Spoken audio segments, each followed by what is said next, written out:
अगर आप option trading करते हो तो ये वीडियो सिर्फ और सिर्फ आपके लिए है। अगर सेबी की माने तो हमारे इंडिया में ऑप्शन ट्रेडर्स की तादाद 2022 में करीब 46 लाख थी। उसके बाद ये 23 में बढ़कर हो जाती है 85 लाख। और यही अगर 24 की मैं बात करूं और 25 की बात करूं तो ये लगभग हो जाता है 1 करोड़ 30 लाख। अब यहां पे सबसे मेन मुद्दा ये है कि इन 1 करोड़ 30 लाख में से 91 to 93% ट्रेडर्स लॉसेस में ही रहते हैं with an average loss of 2 lakh rupees per trader. और उसमें से भी 75% ट्रेडर्स ऐसे हैं जिनकी एज 30 से भी कम है।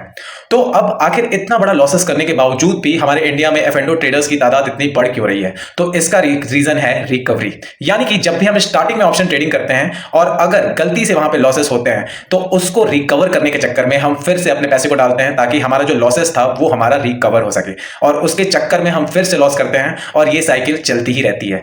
तो अब आपको ये समझना पड़ेगा कि अगर आप सच में लॉसेस को रिकवर करना ही चाहते हो तो वो लॉस की रिकवरी एक दिन में नहीं होती। दूसरी चीज, अगर आप ऑप्शन ट्रेडिंग में लॉस खाने के बाद सेम जगह पे आप ऑप्शन ट्रेडिंग से रिकवरी के अगर एक्सपेक्टेशन कर रहे हो तो ये आपकी बहुत बड़ी भूल है। तो इसके ऑल्टरनेटिव में आप क्या कर सकते हो? अगर आपको ऑप्शन ट्रेडिंग में लॉस हुआ है तो चुपचाप उस ऑप्शन ट्रेडिंग को बंद करो और अपने पैसे को वाइजली इन्वेस्ट करो एक क्वालिटी स्टॉक्स में, ताकि ओवर द ईयर आपका स्टॉक्स में अगर ग्रोथ आएगी तो वहां पर आपका भी पैसा बढ़ेगा। तो सिंपल और सीधी बात है, ऑप्शन ट्रेडिंग से जितना हो सके उतना दूर रहो। और अगर ऑप्शन ट्रेडिंग करना भी है ना तो आपका अगर पोर्टफोलियो पूरा अगर 100 रुपए का है तो उसमें से सिर्फ 1 रुपए से आप ऑप्शन ट्रेडिंग करो। अगर वो 1 रुपया जीरो हो जाए तो वहां पर ऑप्शन ट्रेडिंग बंद कर दो, वरना बाद में जाकर आपको बहुत ज्यादा रिग्रेट होने वाला है। तो simple and safe, invest for the long term, और वहां पे आपका पैसा बढ़ेगा भी और आपका पोर्टफोलियो बनेगा भी।